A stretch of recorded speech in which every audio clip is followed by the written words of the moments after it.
कृति भूमि news आपको दिखा रही है आज़ादी के अमृत महोत्सव पर मुख्यमंत्री ने किया प्रदर्शनी और डिजिटल सूचना पट का शुभारंभ। आज़ादी के 75वें स्वतंत्रता वर्ष के मौके पर मुख्यमंत्री ने चंडीगढ़ में अमृत महोत्सव प्रदर्शनी का किया उद्घाटन।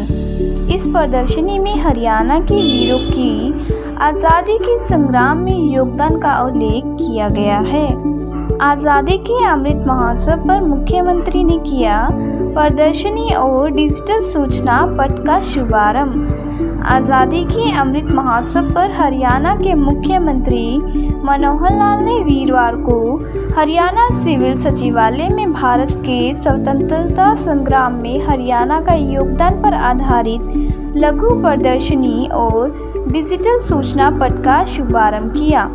इस अवसर पर मुख्यमंत्री मनोहर लाल सहित कैबिनेट मंत्री भी मौजूद रहे। पत्रकारों से बात करते हुए मुख्यमंत्री ने कहा कि आज़ादी का अमृत महोत्सव चल रहा है। आज़ादी का इतिहास, कहानियाँ डिजिटल पट पर लगाई गई हैं ताकि लोग उसको देखकर प्रेरणा ले सकें। उन्होंने कहा कि इस पट पर किस तरह आज़ादी प्राप्त की, किन किन का योगदान रहा और आज़ादी के लिए कहाँ कहाँ बिगल बजाया गया था, ये सभी जानकारी रहेगी।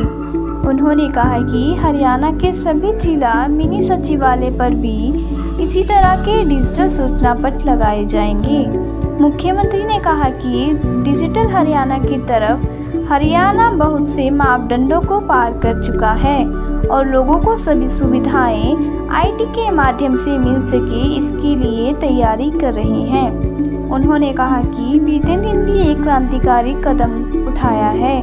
राइट टू सर्विस कमीशन ने आस्क और अपील सिस्टम बनाया है, जिसमें लोगों को अगर समय पर उनका कार्य नहीं होता तो आस्क के माध्यम से अपने आप अपील हो जाएगी और संबंधित अधिकारी से पूछा जाएगा कि कार्य समय पर क्यों नहीं हो पाया। का वर्ष चल रहा है अमृत महोत्सव। इस समय में आज़ादी की पुरानी जो प्राचीन इतिहास है, कहानियाँ हैं, वो सब यहाँ डिजिटल पट पर लगाई गई हैं ताकि लोग आते जाते यहाँ पर उसको देख सकें और इससे प्रेरणा प्राप्त कर सकें। हमने ये भी कहा है कि इसी प्रकार के पट सभी जिला के जो मिनी सचिवालय हैं वहाँ पहले लगाया जाए और बाद में जहाँ जहाँ फुटफॉल होता है लोगों का वहाँ भी लगाने का प्रयत्न करेंगे ताकि लोगों को इस वर्ष में आज़ादी की पूरी कहानी, ये किस प्रकार से क्रांतिकारियों ने आज़ादी प्राप्त की, किन किन लोगों का उसमें योगदान रहा और कहाँ कहाँ इसका बिगुल बजाया गया, ये सारी जानकारी उनको मिल सके। प्रधानमंत्री जी डिजिटल इंडिया पर काफ़ी काम कर रहे हैं, डिजिटल हरियाणा पर किस तरह काम हो रहा है, किस तरह जो है हरियाणा डिजिटल की ओर आगे बढ़ रहा है? आपने बहुत अच्छा प्रश्न पूछा। डिजिटल इंडिया के तर्ज पर डिजिटल हरियाणा बहुत से मापदंडों को पार कर चुका है और हमारा आईटी डिपार्टमेंट हर एक विभाग में कुछ न कुछ ऐसा सॉफ्टवेयर बने इस पर लगा है ताकि लोगों को सब सुविधाएं, यानी आईटी का मतलब है कि इमीडिएट ट्रांसमिशन, यानी एक प्रकार का ट्रांसफॉर्मेशन, ये इस प्रकार से आईटी के माध्यम से हम लोगों को जो अपनी सेवाएं हैं, चाहे वो अंत्योदय सरल केंद्र हैं और चाहे अभी जो हमने परिवार पहचान पत्र बनाया है वो भी एक आईटी का यानी डिजिटल हरियाणा का ही एक नमूना है। हमने किसानों के लिए मेरी फसल मेरा ब्यौरा के माध्यम से बहुत सी सेवाएं उनको देना शुरू किया है और डिजिटलाइजेशन ऑफ रेवेन्यू रिकॉर्ड्स ही हम कर रहे हैं हर एक विभाग में। अभी आगे चल कर के हर विभाग की जो फाइलें हैं ई ऑफिस के माध्यम से वो ई फाइल्स ही चलेंगी, अब फिजिकल फाइलें नहीं चलेंगी।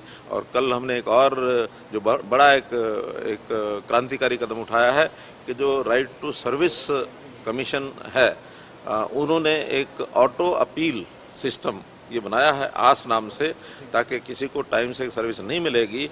546 सर्विसेज ऐसी हैं जो राइट टू सर्विस कमीशन के अंतर्गत नोटिफाइड हैं, उन सब में टाइम बाउंड तरीके से सर्विस नहीं मिलेगी तो उसका अपील अपने आप ऑटोमेटिकली हो जाएगी, किसी को अपील करनी नहीं पड़ेगी। फिर उसमें से कर्मचारियों से पूछताछ की जाएगी कि वो काम उसने समय पर क्यों नहीं किया। तो इसलिए डिजिटल हरियाणा ये हमारा एक बहुत फोकस्ड कार्यक्रम है जिसके ऊपर हम आगे बढ़ रहे हैं।